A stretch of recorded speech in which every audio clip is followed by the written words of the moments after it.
Welcome to People's Republic with Brianna Griffith. We bring you news and analysis from the front lines of the global struggle for social and economic justice. I'm your host, Brianna Griffith, and here's what's going down in your backyard and across the world.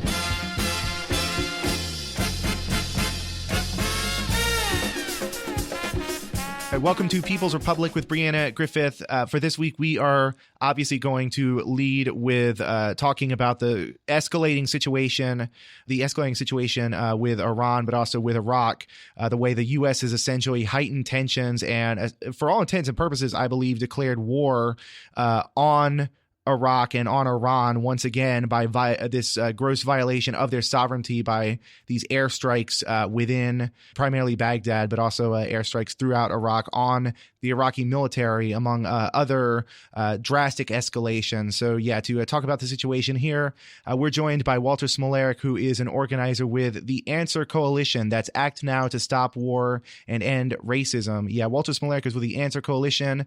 Thank you very much, Walter, for returning to the show. Happy to be here.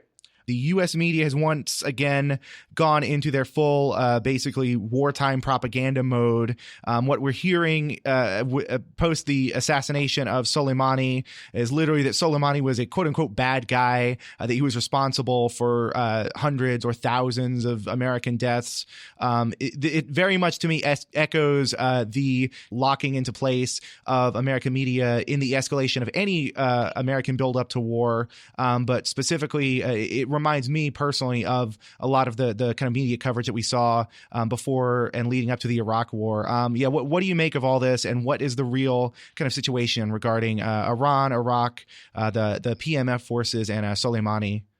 Well, it's an extremely dangerous situation right now. I mean, the Trump administration has brought the world and particularly Iran and Iraq to the brink of absolute disaster by carrying out what was an act of war. It was the assassination of the most important military leader of Iran, of a sovereign nation. Whatever you think about Qasem Soleimani, the United States has no right to play judge, jury, and executioner on the world stage. Effectively, that's what Trump said, that the United States can determine who is a quote-unquote terrorist and kill them at any time, regardless of their status in a sovereign government. So on last Thursday, so that would be January 2nd, Qasem Soleimani was arriving at the Baghdad International Airport. He was traveling with a very important leader, effectively the leader of one of the main branches of the armed forces of Iraq as well. And what we now know, because the prime minister of Iraq, who is not, an Iranian proxy, as the media is calling him, the prime minister of Iraq revealed that the reason Soleimani was in Iraq was to carry out a diplomatic mission, that he was carrying an official message from the Iranian government to the Iraqi government, which was playing a mediating role, trying to turn down tensions between Iran and Saudi Arabia, sort of one of the key axes of tension in the Middle East. So as Soleimani was arriving to carry out this peaceful diplomatic mission, the United States blew him up with a drone. So just to kind of reiterate a couple points that I think just need to be heard over and over again, the U.S. Was essentially part of this invitation to invite Soleimani into Baghdad in order to, under the pretense essentially of trying to de-escalate tensions between Iraq, Iran, and the United States. The U.S. Essentially lured him into Baghdad, where they then assassinated him with a drone strike. The media here can't even call that an assassination. They call it a targeted killing. I don't really know what that's supposed to mean. How is a targeted killing of a person ever not an assassination? Everything we hear about the Middle East is always couched in terms of either pro-Iran or anti-Iran, and anything that's pro-Iran is evil and anything that's anti-Iran is good. But Iraq is its own sovereign entity. It's been kind of forced, from my understanding, by its own people to essentially take a more oppositional line to this continued U.S. invasion, this uninterrupted U.S. invasion and occupation. I'm wondering if we can just go over, what is it that kind of led up to the death of Soleimani? Sure. Well, the Iraqi state was completely crushed, was smashed. It was obliterated by the 2003 U.S. invasion carried out by the George W. Bush administration. And so, what the United States hoped to build in its place through the mechanism of a military occupation was a stable, reliable client state, a subservient proxy government that would basically do whatever the United States told it to. That did not happen. The Iraqi people refused to accept the occupation. There was fierce fighting against it. And so what we have today, and the United States was ultimately forced to leave the country in 2011. They came back a few years later, but they did, officially withdraw in 2011. What they left in their place was this highly complex and contradictory government. Certain elements of the Iraqi state that received sort of the most direct assistance and guidance and management by the U.S. occupation forces retained that sort of political orientation. So, the regular Iraqi armed forces, or the counterterrorism service, are two examples of institutions that were generally considered to be pro-U.S. But significant sections of the Iraqi government, and for some time, the dominant section of the Iraqi government was actually quite hostile to the idea of U.S. domination, and some of those elements actually shared, the same ideology as the government of Iran. So the United States failed in its goal of setting up a stable client regime, but it did create a lot of chaos in its wake. It was capable of doing that, a lot of chaos and a lot of human suffering. So the ISIS, it was shocking to almost everybody that ISIS was able to take over in 2014, I believe, like a third of Iraq, like the northern third of Iraq, and it was able to do that with only maybe 20, maybe 30, maybe 40,000 fighters. In other words, a fighting force far numerically and materially inferior to the Iraqi armed forces. And they were able to do that because instead of fighting ISIS, the regular Iraqi army collapsed. It was so riddled by corruption. It was a colonial puppet army, right? It was completely funded and set up and organized by the U.S. occupation forces that had only just left the country a few years prior to that. So it proved to be a wholly ineffective fighting force in the face of ISIS, which was highly ideologically motivated. And so what ended up happening was the creation of something called the Popular Mobilization Units, or the Popular Mobilization Forces. And that was based on a call by Ali al-Sistani, who is the most important Shia religious leader in Iraq. And as ISIS was closing in on Baghdad in that crisis period, what essentially happened was that the militias that existed or were set up initially to resist the U.S. occupation, they were reactivated. They were reactivated and given at first the semi-official and then later official endorsement of the Iraqi state. They were given the legitimacy of being an official part of the government. And they basically were able to stop the ISIS offensive, and then later, through the combination of many different forces across the Middle East, defeat ISIS as a territorial, as a territory holding organization. So that's the organization of the Popular Mobilization Units. They're being presented as these Iranian proxies in the U.S. corporate media. That's a gross oversimplification. These are Iraqis. The militias were formed to fight for the national sovereignty of Iraq at first, against the U.S. occupation. And then they were reactivated. I mean, the reason why there is a popular mobilization in Iraq is because of the fight against ISIS. So, the distortion on that front is very, very bad to extremely misleading. The Popular Mobilization Units, they're an official part of the Iraqi armed forces, and they're governed under the Interior Ministry of the country. Yeah, that's one of the most frustrating things about covering these kind of geopolitical issues in the Middle East is everything everywhere is either seen in terms of being pro-Iran or anti-Iran. Everything is seen as either a quote-unquote Iran proxy. Nothing, of course, is ever a U.S. proxy. Nothing is ever described, for instance, as a U.S. proxy or U.S. puppet or a U.S. client state. Everything that the U.S. does in the Middle East is always some sovereign ally and whatnot. But everything that the U.S. doesn't like in the Middle East is always considered this U.S. this Iranian proxy force. And I think all of this is we see the same pattern. No matter where the U.S. wants to go to war, it's always this buildup where everything everywhere is always the proxy of some vile force in the Middle East. It's always described in these sort of terms because, I mean, if you were to look at the truth, if you were to look at how little Iran has actually interfered in so much of this, if you were to sort of like do this like general sort of comparison in terms of real human rights violations, nobody would even stack up to what the U.S. has done in the Middle East. Nobody. I mean, you can't find anywhere on the map where Iran has killed 1 million people.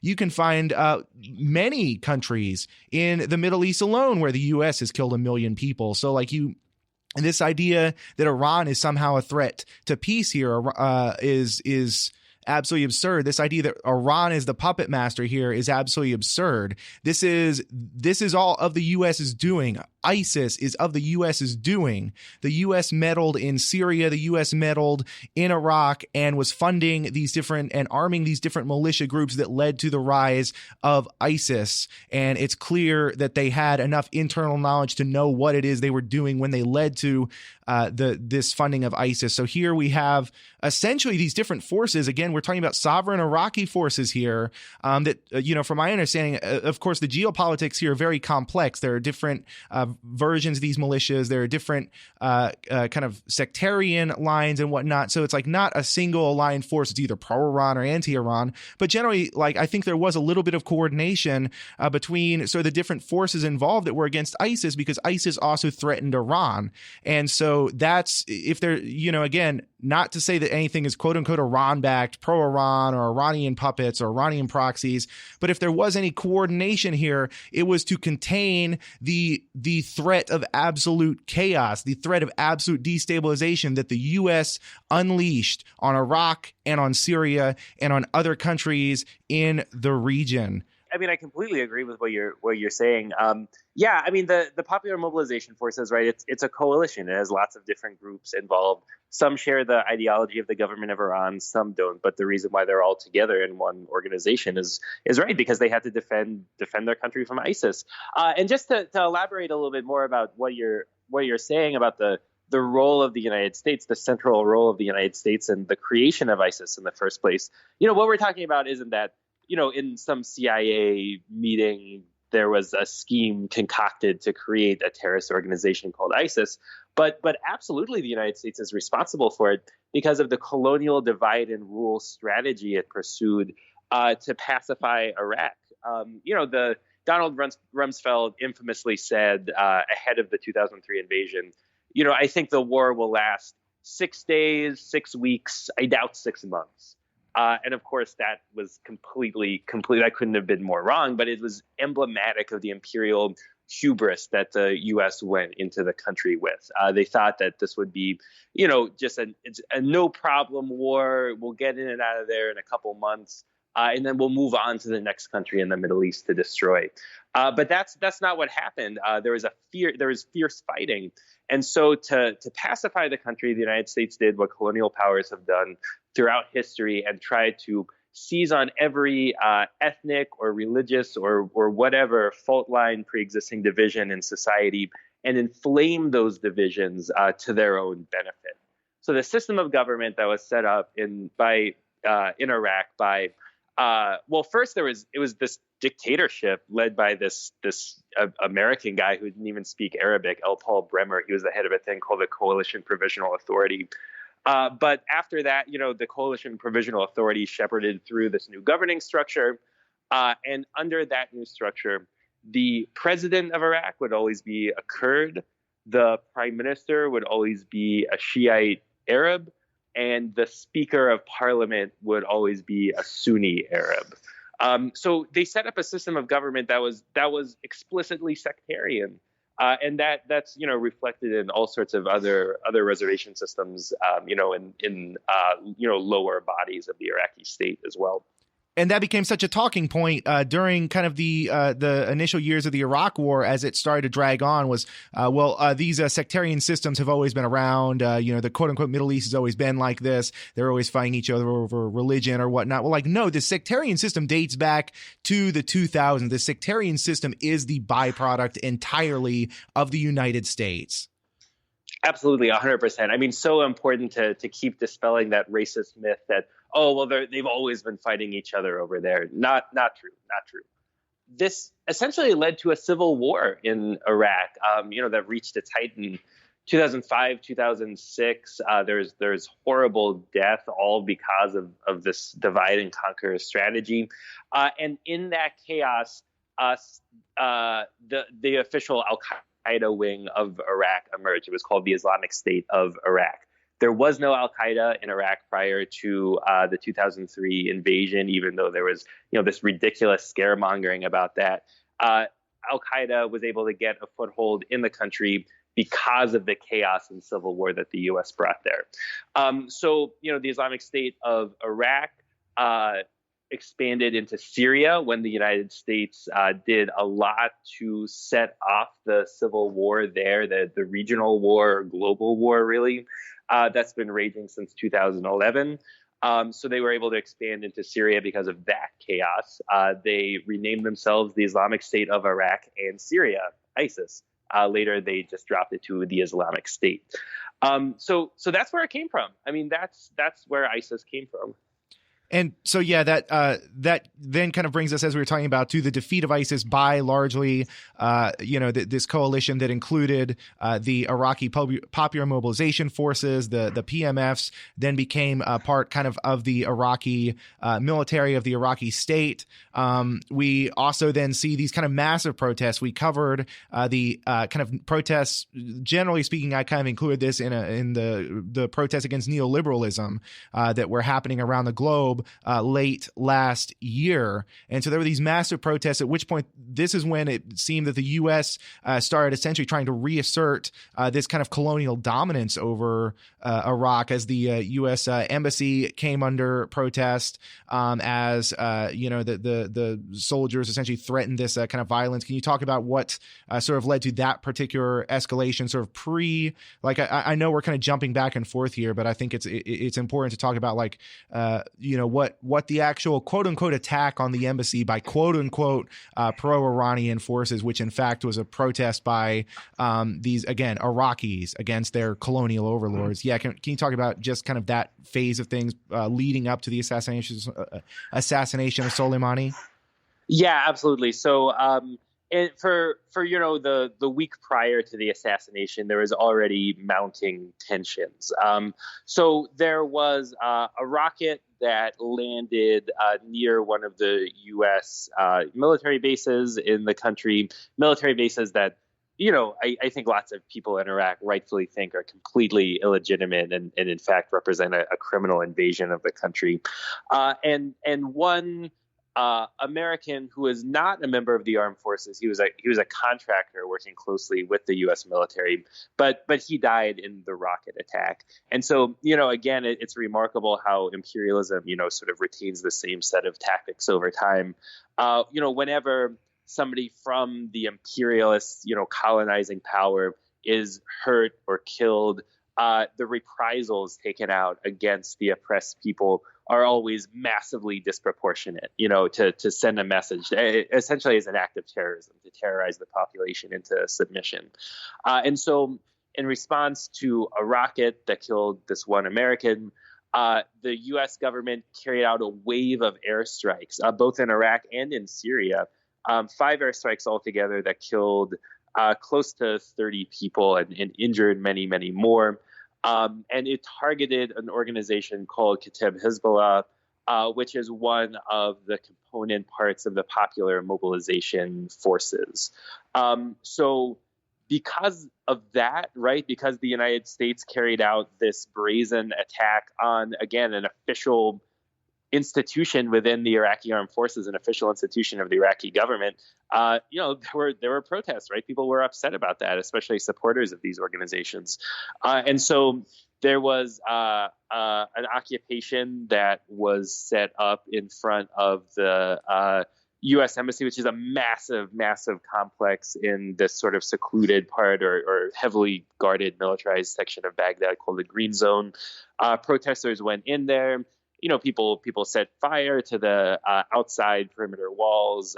It was a militant action because lots of people had just been killed in these airstrikes, and so it's impossible to know precisely how the decision to assassinate Soleimani went ahead, but it seems to, at least in part, have been driven by Donald Trump's desire to not look weak in the face of this expression of protest outside the U.S. Embassy in Baghdad. And of course, this is not something that seemed to be entirely discouraged by the Pentagon. It's not something that, a lot of people are going to say this is just Donald Trump, that, they're going to be more worried about kind of the destabilization rather than they are the war crimes here. But even if we take a step back to those attacks on the different forces we were talking about, collective punishment in retaliation for a military attack like that, collective punishment is a war crime. There are so many things about this that are just blatant war crimes. Obviously, the assassination of Soleimani is a war crime, and it is an act of war against Iran. This is, to sort of bring us to the present, this is where kind of the U.S. stands, where Donald Trump, for all his promises, his campaign promise to defeat ISIS and to bring the troops home. That was sort of the two things he always hammered home. He was going to defeat ISIS. He never would tell you how, but he was going to defeat them somehow. And then he was going to bring the troops home. Well, here we are 3 years into his presidency, essentially, and he's killing the people who defeated ISIS, and he's sending the troops back. I mean, it's not really a surprise to a lot of us who've watched this, but it's the same thing. It doesn't matter what the president says, what the people campaigning on the campaign trail say. It comes down to this like endless U.S. war machine that seems to always have the same policy. They get their way kind of no matter what. Sure, there are differences in sort of how they go forth at different points, but generally, they kind of act with this absolute impunity. They act as a rogue gangster state doing these things and leading to this dangerous escalation. The U.S. can't win a war against Iran. It would be catastrophic. It would lead to the deaths of millions of people. It would lead to just absolute ruin in many ways. But here we are at kind of this precipice at the moment. We're speaking just days after the mobilization of over 90 cities within the U.S. To say no to this war in Iran and to this violation of the sovereignty and this war, this bombing of Iraq. This is one of the largest anti-war movements that I have seen, at least in my time in Austin. The time I've been kind of active within Austin, I have not seen kind of an anti-war fervor this large. I know that's the case from other cities I've heard from. And so it seems like there's something being built there as well. So yeah, if you'd like to kind of talk about, both of those, if you'd like to respond to anything, and then we can talk about sort of the work you've been doing with the Answer Coalition as well. For sure. Well, I just to respond to your initial point there, I think that's absolutely correct. I mean, there's not a single administration in the history of this country that hasn't waged war.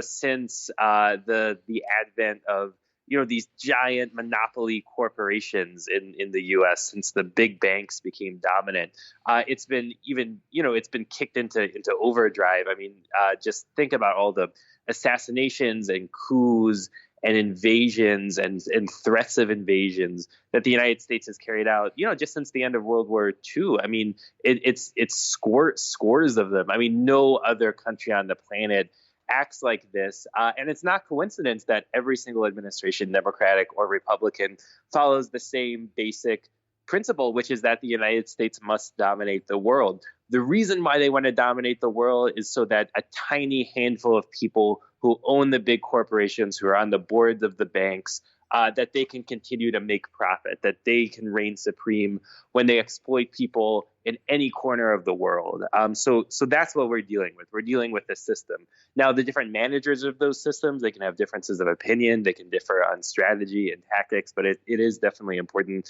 to keep in mind that fundamental unity. And we can see that in the statements of the Democratic Party politicians. I mean, it's pathetic what passes for opposition to the war in the halls of Congress. I mean, Nancy Pelosi. I mean, so many of these, big name Democratic Party leaders, Chuck Schumer, of course, as well. Their complaint is basically that Trump didn't do it well and that he didn't talk to them ahead of time. There's no fundamental disagreement on the right of the United States to kill anybody anywhere in the world at any time. They're just worried that maybe this was inopportune timing. That being said, the anti-war mobilization of the people of the United States, the politicians have completely failed to oppose this war, but the mobilization of the people of the United States has been incredible. I mean, I agree with what you're saying, like the anti-war protests that we saw last Saturday. I mean, it's unlike anything, in years and years and years and years, in terms of the anti-war movement in the United States, both because of the level of energy, how quickly everything came together. Like most of those really big demonstrations were planned with, 2 or 3 or at most 4 days notice. And the movement's going to continue. I mean, every single person wanted to sign up, wanted to take a flyer at the demonstration that I was at in Philadelphia. I think that's the case in pretty much all of these actions.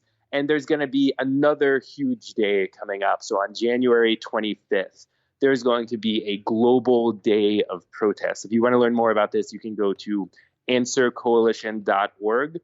So January 5th, protests in many, many, many, many cities and towns in the United States and around the world.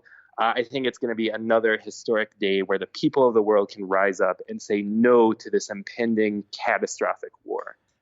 Yeah, I'm looking right now just at the different Facebook pages. I just typed in, went to Facebook. I typed into the search "No War on Iran," and I'm seeing protests like Facebook events in Austin, and obviously Austin comes first for me. In Albuquerque, in Dallas, in Boston, all over in San Antonio. Even San Antonio is not a very large city, but they've been militantly protesting as well. These are protests that truly are all across the country. They happen in 90 cities. I was a part of the protests here because I don't just believe in doing sort of this like neutral journalism. I believe that journalism is best when it's, when it comes from people who are involved in the struggle, because those are the people whose kind of ideas have been tested. But anyway, having been involved in this, having been kind of in the streets with these protesters, having put together one of these anti-war protests, there's certainly this is a key moment that I think everyone needs to be paying attention to. So yeah, if you're interested in learning more about the protest, you can go to answercoalition.org. You can find Answer Coalition on Facebook, on Twitter. You can probably just go to type in "No War on Iran," whatever city you're in. I know there's one in Austin. I know there are ones in 90 some cities that have already happened. So yeah, I'm sure you can find these very easily wherever it is you are in the country. But yeah, we're going to go ahead and wrap up there. We were joined by Walter Smolarek, who is an organizer with the Answer Coalition. Thank you, Walter, for coming back on the show once again. Thank you so much for having me. You are listening to People's Republic with Brianna Griffith. People's Republic originates on KOOP 91.7 FM Austin and is also broadcast on WHIV 102.3 FM New Orleans. We are available as a podcast on Spotify, Spreaker, Stitcher, iTunes, or wherever podcasts are podded. Stay tuned.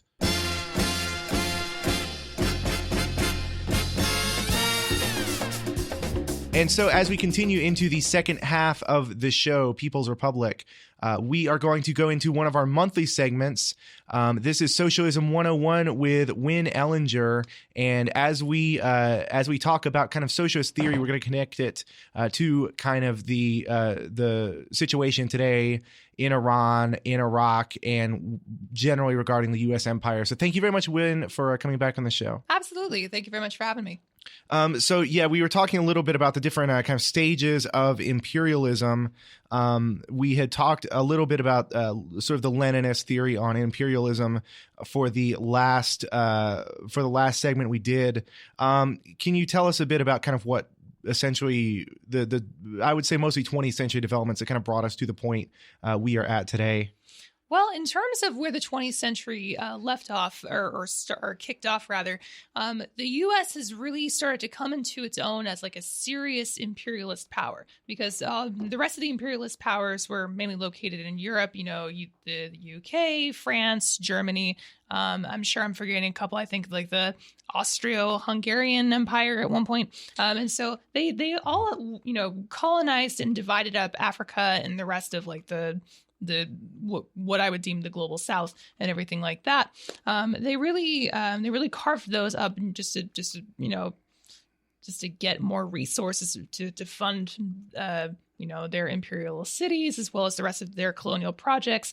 And so then something that you also really see then is the start of, or is kind of the tailing off of inter-imperialist war, and then the changing from inter-imperialist war to global class war. So inter-imperialist war, those often, I would say that the World Wars I and II, I would say that those are probably going to be like the not the bigger remainders necessarily, but like those are going to be the biggest like last hurrahs, I guess, of inter-imperialist war, because so World War I ended with the defeat of Germany and its allies, and then the Austro-Hungarian Empire was ended, and then their colonies were relinquished. The Ottoman Empire was vanquished, and so all of its other projects were vanquished as well, and then it led to other countries being founded.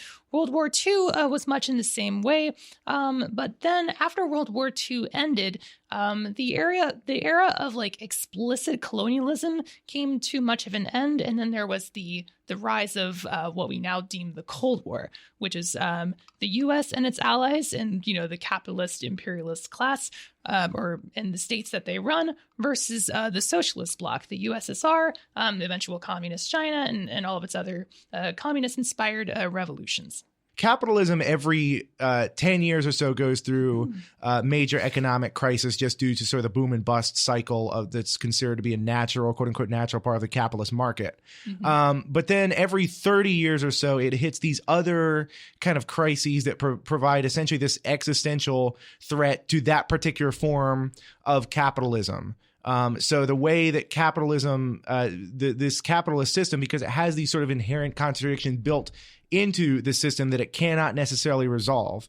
So when capitalism came to be in its monopoly form, where essentially these different businesses had these different corporations, essentially these different companies had a sort of consolidated to the point of forming these national monopolies, then it became a scramble first for the resources of other countries. So essentially, rather than finding some way to sort of distribute the wealth of society in a more kind of equal way, which would undo the system, the trend then, this is talking about like sort of the very first rise of monopoly capitalism, the trend then becomes to essentially export that same system elsewhere. The system basically needs an infinite growth. Mm-hmm. It needs to always be expanding. And you can like sort of look at the rhetoric of Donald Trump to see that sort of that like malignant quality of capitalism of we always need to be winning, we always need to be expanding, we always need to be bigger and stronger, and like that sort of rhetoric of always winning something. Mm-hmm. Like that's actually built into sort of the economics of a capitalist system. I would definitely agree with that. Yeah, it's got like it's competing essentially for an infinite growth capacity on a planet of limited resources. Mm-hmm. And so the first thing it did essentially was export these problems elsewhere, export this system to other countries that didn't necessarily have this exploitation in place. That became Africa, the scramble for Africa, Asia, and of course, the Americas were sort of an early colonial project where this kind of already happened in many ways. But then sort of, it gets to the point where even that was no longer sustainable. So you get this kind of great power conflict where essentially the way capitalism resolved this was through this kind of massive destruction of kind of these excess resources, this massive destruction. Eventually, it has to consolidate itself into some sort of form. Mm-hmm. So I think that the period you're talking about, and this is a very kind of important period to understand, is this post-war period that is so romanticized, I think, in U.S. culture, this post-World War II period, these two imperialist wars where essentially the U.S. Won not through military genius, but simply through being farther away from the battlefields and, other factors such as being kind of a more advanced settler-colonial society, et cetera, or kind of advanced in terms of its ability to carry out this violent settler colonialism. And so the U.S. emerges mostly unscathed, mostly untouched from the destruction of these other countries. And so then at this point, the main battle that the capitalists find themselves fighting is for survival of this very system from this kind of competing system, the socialist system, where resources are distributed on a fair basis. Whatever the sort of contradictions within the socialist system might be, it definitely becomes a sort of class war if we need to reestablish this somehow. Mm-hmm. I think it's also important that so much of the European social democracies that are so romanticized of the quote unquote Scandinavian, the Nordic model, that some like Bernie Sanders line types love so much. So much of that emerged as essentially a response to the Soviet Union. So much of that emerged essentially because if they didn't have some sort of social safety net in place, that they would start losing their workers en masse, who would essentially become refugees to the Soviet Union, where they would have a kind of a fair shake in life. As opposed to the more brutal capitalist oppression. Yeah, the U.S. essentially rebuilt a capitalist system, a capitalist world order in its own image that essentially relied on the use of these client states. Essentially, the Marshall Plan came in and said, "Oh yeah, sure, we'll rebuild." We'll rebuild Nazi Germany. We'll rebuild all of these different countries that were destroyed in World War II. But we will do it essentially with the guarantee that you will be a client state in our kind of imperialist project against the Soviet Union. Mm-hmm. Right. Yeah. And so it's interesting that so that we bring this up.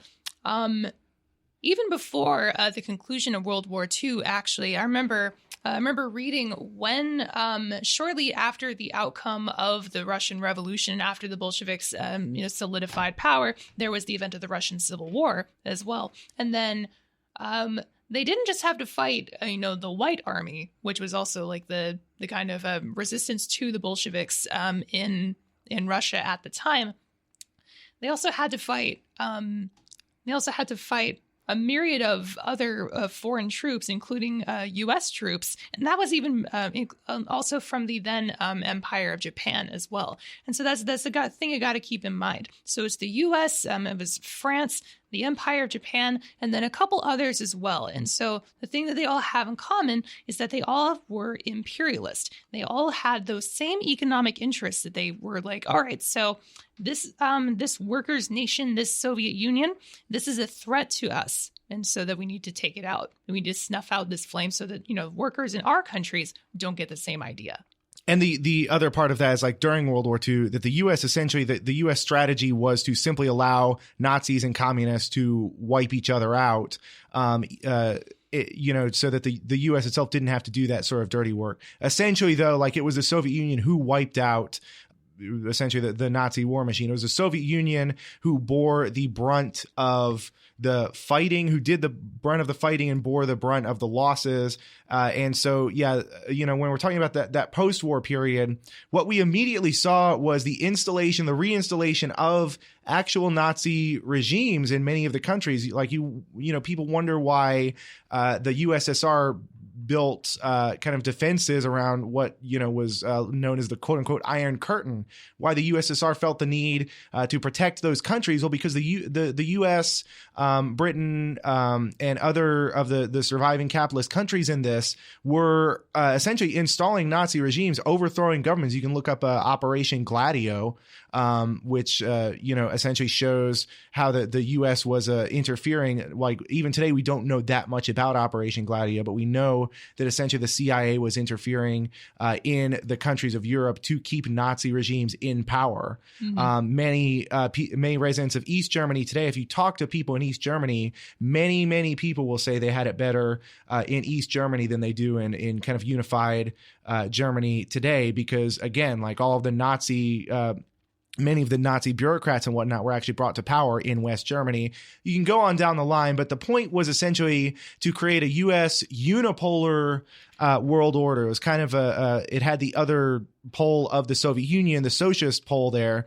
But when the Soviet Union collapsed for the last essentially more or less 30 years, there's been an almost unchallenged U.S. unipolar world order. In the last few years, that's been essentially breaking down because, again, this economic system that we have can only sustain itself for so long. Its profits diminish, its ability to map essentially an infinite growth onto a finite world diminishes. Other countries demand their essentially sovereignty, whether it's on a socialist model, whether it's on kind of a quote unquote bourgeois nationalist model. But other countries at some point will start to band together. And I think that to some degree is what we're seeing today. That's why the U.S. empire is in kind of the tailspin, I think it is at the moment. Mm-hmm. And so a way that you can definitely see that it's in a tailspin is by taking a look at all the failed military misadventures that have been happening ever since the collapse of the Soviet Union. I mean, you could go back a long time, actually. I have a list on my phone. I'm not sure when this is going out, but we're recording this on January 7th, 2020. And then we very recently did, the Answer Coalition helped lead anti-war demonstrations all across the country. So if you were born in the United States after 1990, like I was born in July 1994. And so if you were born in the U.S. after that point, the U.S. government has been at war for more than half of your life. And so I'm 25. I haven't been alive that long, relatively speaking. And so 2001, the Afghanistan invasion, we're still there. People that were not alive because they were not born at the start of that invasion could now, and I'm pretty sure are now in Afghanistan as soldiers, to the point where this is just an eternal war that we're going to be fighting. 2003, the Iraq invasion. Even though in 2011 it was declared over, it was declared over several times by different presidents, but we're still there. We're still bombing. We're still killing. And we just recently killed, or the U.S. government just recently killed that very important general, Iranian General Soleimani from the Baghdad air base. Yeah, the U.S. honestly believes, I think, or factions within the Pentagon, factions within the Trump administration, they, to some degree, are believing their own lies, believing their own propaganda about what it is that's going on, and about their capacity to win this. They've told themselves for so long that the quote-unquote Iranian regime is on the verge of collapse, that we've done it, we've beaten them with sanctions, and we've got this strong military, and we're going to do this. But ultimately, the U.S. is in a tailspin. Iran is a much stronger country than Iraq was at the time, because Iraq had actually suffered brutal sanctions that had killed 500,000 children during the Clinton administration. Iraq was basically a hollow shell of a country by the time the U.S. invaded in 2003. And yet even that U.S. invasion prompted Iraqi resistance to this invading, illegal, occupying military force. Essentially, we're at this point where the U.S. can no longer really maintain itself in Iraq. The real stability of this project within the Middle East is very much in question, and it has to be in question. But the interesting thing here is that we're seeing this kind of bipartisan push essentially toward this new war, when kind of the liberal wing of the Congress, the corporate Democrats and whatnot, have said anything at all about this. It's not, oh, we shouldn't have done this, we shouldn't have assassinated an Iranian general. It's entirely just, oh, why didn't you ask us first? Yeah, right. That's so ridiculous. That's the response. It's like, how dare you do this without our rubber stamp? Even though they're the ones who gave him the money to do it. They gave him almost $1 trillion in the budget this year. They gave gave him his Space Force. Like, they've enabled him at every step of the way. And the other part of this that somebody pointed out that I think makes a lot of sense is like, you know what? Trump couldn't have ever started a war with Iran if U.S. troops were not crawling all over Iraq and the UAE and other parts of the region. If those troops weren't already there, there's no way that Trump could have started this war with Iran. It just shows what I believe to be like what is really a bipartisan consensus, maybe not for a particular type of warfare. There seems to be sort of a difference between like the type of warfare they engage in, where sometimes the Democrats prefer economic warfare through sanctions, even though they don't call it economic warfare. But generally, like, the U.S. has hit this impasse where it cannot be solved, where the problems, the inherent contradictions in this economic system cannot be solved. And I think, another point I'd like to make before I turn it right back over to you, is that, like, wartime economies are to some degree supposed to be good economies. And I'm going to use an example of Michael Parenti. I heard him in a speech once. He's a kind of famous historian. Michael Parenti was talking about how his dad was responding, for instance, to World War II being over, where his dad was actually not happy with the war being over because he knew that the essentially the economy would shrink. Like, wartime economies provide a temporary boost to the economy. They don't provide anything worthwhile to society. They create destruction. They create death. They ultimately are bad for everybody involved, but they provide a temporary boost to the economy. So I'm thinking of the fact that the U.S. has been living in a wartime economy for the past essentially 20 years. Since 2001, it's been close to 2 decades that we've been in a wartime economy. We should be getting this boost. We should, it should all be trickling down or something. I'm not saying that I want that to happen. I'm not saying that I think the U.S. should be in the wartime economy. But what my point here is that if the U.S. economy is this bad at a time when this wartime economy is producing so much, but if like people are hurting this bad, and if the economy is really struggling this much as it is, it essentially shows that like the U.S.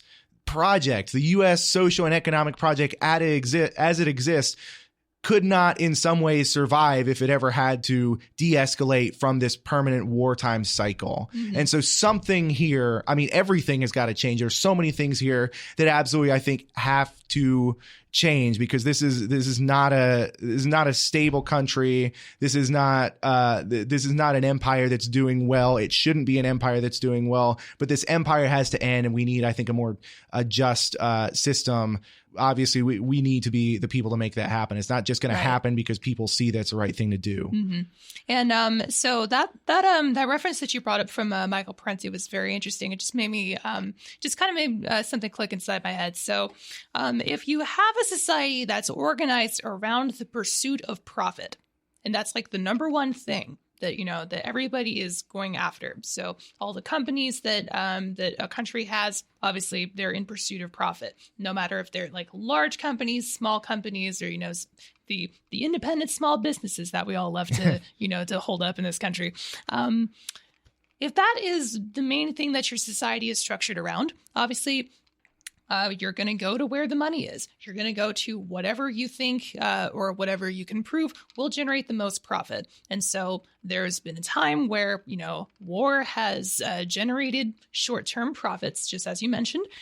When you spend that much to keep that whole system going, then it's not a matter of one president. It's not a matter of President Trump or President Obama or Bush Jr. or Clinton before him, Bush Sr. before him, any president. It's not a matter of any one congressperson or any one, session of Congress, the 432nd Congress. It is the entire system that you are saying. It's the entire settler project that needs to be re-examined, entirely questioned, and dismantled. Yeah, and I think there are 2 points there I'd like to follow up on. The first of which is that we've seen this level of instability in the U.S. empire before, and that was when the colonial projects were failing, essentially, after World War II. Because again, this is an economic system built on colonialism. It does not function unless it's able to extract cheap resources. And when we talk about profits, and we can also talk about super profits. So the profits are sort of the capitalist system, usually within sort of the imperial the pre-imperial country, the profits are sort of the normal difference between the amount that the business owner the amount of money the business owner actually takes in versus what the business owner actually pays out on labor. So that's a profit. Is essentially it's a stolen wage between like the amount that I as a business owner am actually raking in and the amount that I'm paying my employees. And then there's the super profit, which is that exported to those countries which are under this colonial domination, where the essentially the difference between the amounts is much greater. The power differential is much greater. So like this system cannot survive without colonialism. And so one of the U.S. responses was to start installing these coups. And this brings us back to Iran, because the model for U.S. coups started in 1953, essentially with the way the Dulles brothers of the CIA overthrew the government of Mohammad Mossadegh, who was going to nationalize the Iranian oil industry, which at that point was essentially controlled by the British. The company that was now known as BP was at that point the Anglo-Persian Oil Company, I believe it was called. And so Mossadegh was going to nationalize that. That would have cut into the profits. That would have made the system unsustainable. And so the U.S. essentially intervened to overthrow Mossadegh. But at that same time, as the U.S. was scrambling to establish this neo-colonial system, this imperialist system, by essentially changing these post-colonial governments into neo-colonial governments, the U.S. also had this same level of instability with its presidents, where there was no president that could really solve these kind of economic crises. And that's why we have to understand, we're seeing the same thing today with Donald Trump, where you essentially get these widely hated people who are blamed for essentially what is a problem, not really of their own doing. Obviously, Donald Trump should be hated for many reasons, but essentially the economic and social problems of the United States are of the doing of this whole system. They're systemic problems. And so you see the same level of instability in sort of the civilian heads of government and sort of the way those play out. But essentially, the state itself stays very, very kind of rock solid. And we have to understand the difference. Like, if we want to understand social and political theory as to why it is we got to this point, we have to understand the difference between the civilian government, the elected people who are the figureheads of the government, and the state. That is to say, the unelected bureaucrats who fill up the military leadership, who fill up the police systems, who fill up the different kind of bureaucracies that keep people from receiving or kind of dole out social services here and there. The state, these people are entirely unelected. And there's kind of the right-wing conspiracy of the deep state, that is to say the people who really control. Well, no, like the entire state is the quote-unquote deep state. That is what the state is. Nobody elects Pentagon generals. Nobody elects the CIA head. These things are sort of appointed, they're careerist things, and that's what creates essentially a more quote-unquote stable system. And what we see here is truly scary to me, is that there's a faction of liberals and Democrats, the corporate Democrats and whatnot, whose essentially entire rhetoric is aligned around the state. They are trying to make heroes of the FBI, of the CIA. They're saying that Trump isn't warlike enough when he goes after Syria, for instance. And they call him presidential when he does. Yeah. And so as we're talking tonight, this is again January 7th. Iran has just launched, I believe, tens of missiles, is the way it was described, tens of missiles at U.S. military targets. And this is supposed to be their kind of response. But the thing is, Trump launched 50 missiles at Damascus, at essentially civilian population in Syria in, I think, 2017. And when he did that, he was called presidential, or maybe in early 2018. But when he did that, he was called presidential. Mm-hmm. Like that was the point where he became the president and whatnot. He was beloved for that. And so like I think just it goes to show the entire hypocrisy of that. But yeah, I hope people are at least getting something as far as like the theory part of this goes.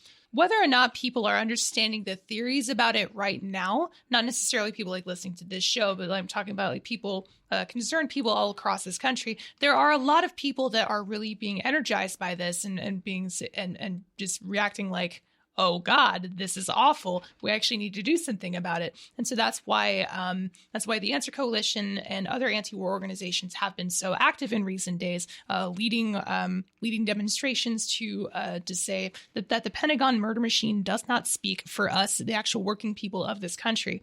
And so I believe there's going to be another few demonstrations. I believe one of them is going to be on January 25th, and so I would encourage that anybody able to find a demonstration in their area and to show their support for that movement. Global protests have been called by the Answer Coalition, by Code Pink, Popular Resistance, and so many other groups. I think several veterans, anti-war groups are on there. Basically, many groups across the country are calling for a national, actually a global day of protest on January 25th. So yeah, you can find out more information.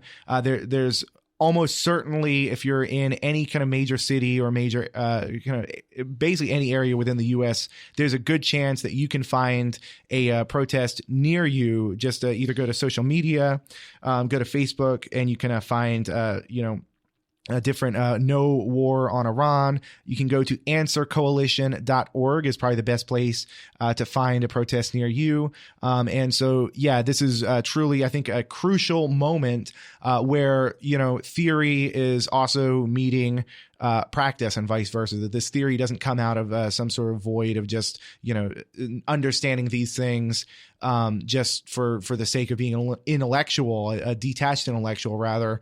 But, we have to understand these things because they affect our lives, because they affect the lives of millions of people abroad. They affect the survival of the planet at this point. Mm-hmm. So, yeah, I think that's a good place to wrap up. Any sort of last thoughts in the last minute or two? I would like to compare two tweets, if I can. So this first one is from Javad Zarif, the foreign minister of the Islamic Republic of Iran, saying, quote, Iran took and concluded proportionate measures in self-defense under Article 51 of UN Charter targeting base from which cowardly armed attacks against our citizens and senior officials were launched.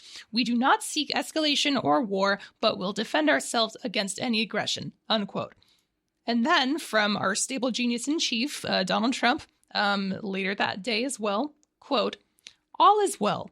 Missiles launched from Iran at 2 military bases located in Iraq. Assessment of casualties and damages taking place now. So far, so good. We have the most powerful and well-equipped military anywhere in the world by far! Exclamation point. I will be making a statement tomorrow morning, period, end quote.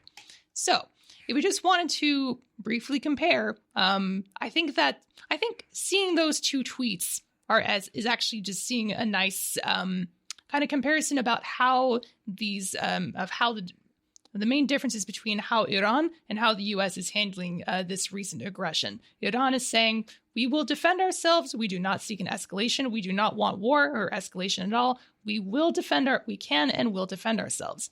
And then Donald Trump, being the 700-pound gorilla in the room that he is, saying, all great. We're going to keep doing what we're doing. Yeah. Yeah, I mean, I know sometimes there isn't a whole lot to say apart from just like, ugh. But yeah, yes. I mean, I think it does show like the U.S. is an empire in decline. Nothing is ever set in stone. Like, I know some people always like to sort of say, oh yeah, the U.S. is done and it's a force in decline, and just like sit back and sort of like, oh, if we just let this happen, it'll be fine. But it's like, no, the U.S. empire is a very volatile force right now.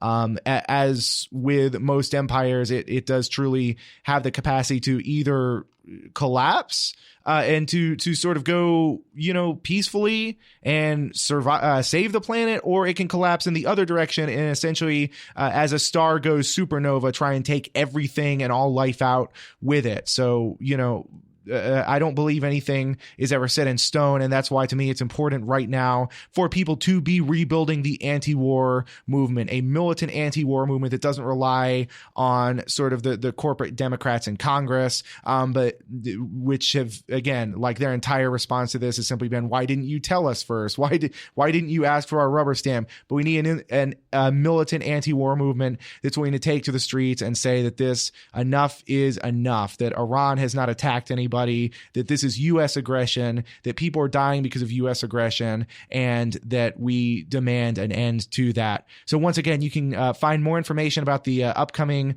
protests at answercoalition.org in your area. We're going to wrap up there. We were joined by Winn Ellinger, who is a musician, a cultural worker around based in Austin. Thank you very much, Winn, for coming on the show. Absolutely. Thank you for having me.